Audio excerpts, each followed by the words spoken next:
जी audio clip आहे ती पूर्ण धार्मिकतेने भरलेली ना.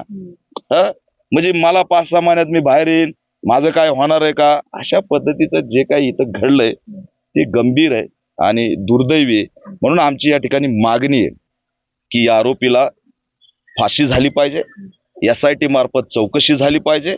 त्या ठिकाणी याच्यामध्ये आरोपीला तात्काळ मोका लागला पाहिजे.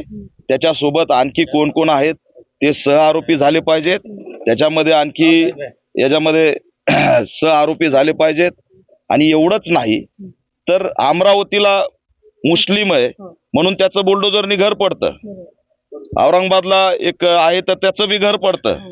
मग परळीमध्ये ज्या गोशाळेमध्ये आमच्या तरुणाला मारलं ती गोशाळा आणि त्याचं घर बुलडोजरनी पाडलं पाहिजे. आणि मोठं उदाहरण या ठिकाणी क्रिएट केलं पाहिजे की अल्पसंख्याकांना दलितांना कोणी टार्गेट करत असेल तर त्याचं सुद्धा घर आम्ही पाडू, हे गृहमंत्र्यांनी या ठिकाणी दाखवावं.